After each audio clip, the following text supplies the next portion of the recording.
look at it and present it over to your seller? I have looked at it. I have not presented it to him. He has been out of town. Oh, he's out of town. Gotcha. Okay. Well, when is he coming back? I'm thinking towards the end of this week. Okay. Perfect. And is this property vacant or is it occupied?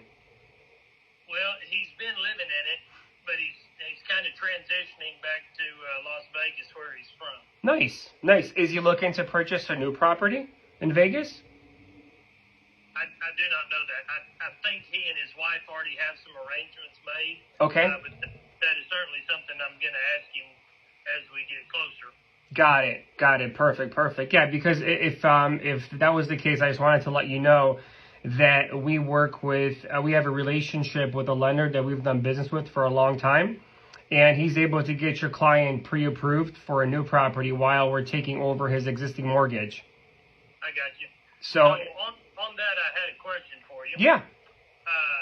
You take over a VA loan at his interest rates. Basically, you're just making the payments for him. We're making the payments on the VA loan, property taxes, homeowners insurance. We're going to take the deed to the title, so we're going to be the owners. He doesn't have to worry about anything else, no repairs, no nothing. It's all on us. And then if you don't make the payments, does the default come back on him or on you? So we've never had an instance where we didn't make a payment, and I'll tell you why. Everything's done through a third-party servicing company. So it's not even coming out of our account. It's just going straight through the third-party servicing company, which we use Weststar. So they make the payment. So when they send out the payment to the mortgage company, your client gets notified each and every time a payment is made. Okay. And so if there is a default, it's still on him. If there is a default, yes, it would be on him. But, like all the years we've been doing this, we have not had a default. I believe you've seen my proof of funds as well. That's just my LLC. That's not including all my capital partners. So we're not looking to, default on loans because number one, that would still cause a late fee, which we would have to pay, right? Number two, we're not looking to get your client in any sort of predicament. And number three, we're going to protect your client with a performance note just to show you how serious we are for your client.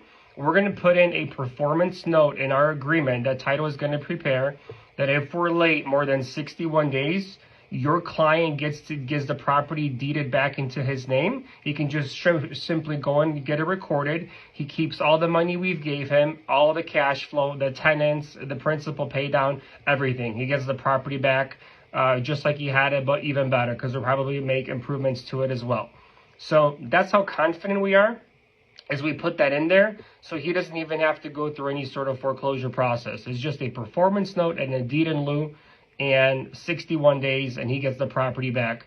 But that's just to show your client how serious we are as investors. That we're not planning to do that because we'd be losing, hundreds of thousands of dollars if that was the case.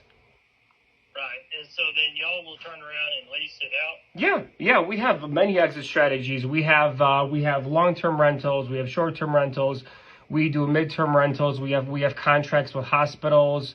Insurance companies, for professionals that want to stay 3 to 6 months out of the year. So we have so many exit strategies on this. That's why, we're always going to be cash flowing regardless. I got you. Okay. Yeah. Well, like I said, I think he's coming back towards the end of the week. And I will, I'm sure he'll have some other questions too. Yeah.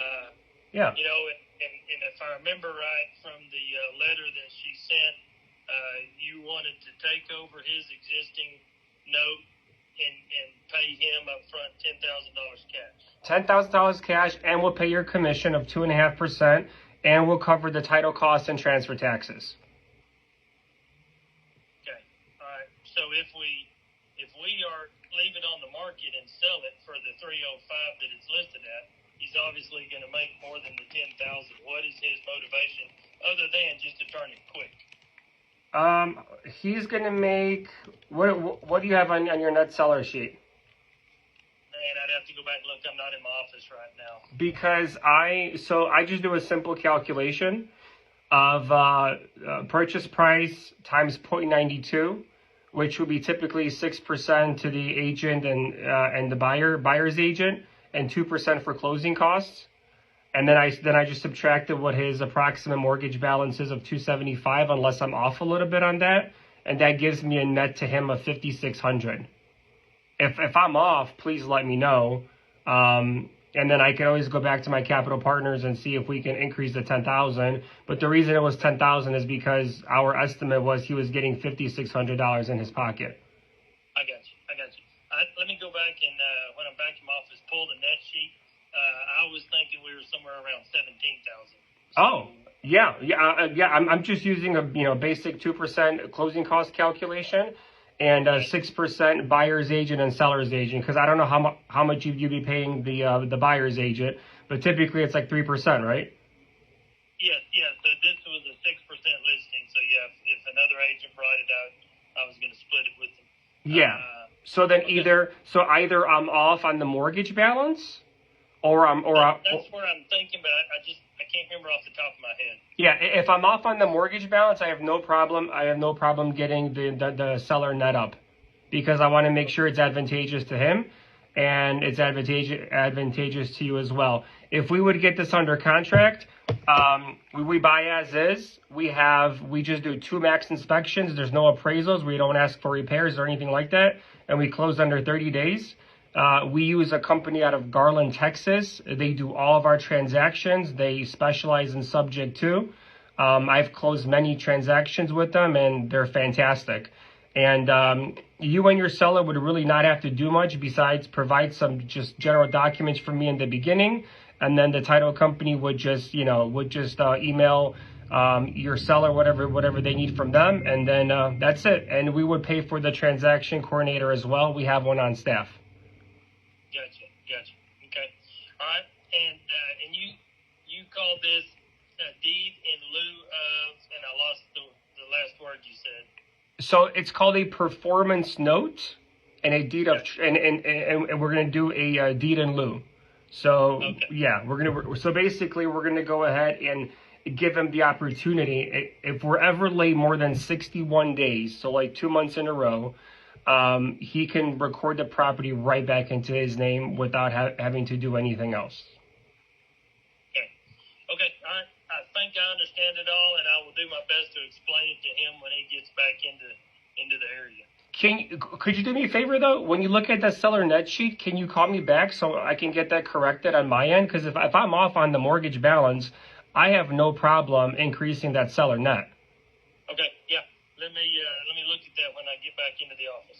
Great. Should I be hearing back from you today? I hope so. I'm trying to get something wrapped up here, and then I'll head back over to the office. All right. Fantastic. I appreciate you. Okay. You bet. Okay.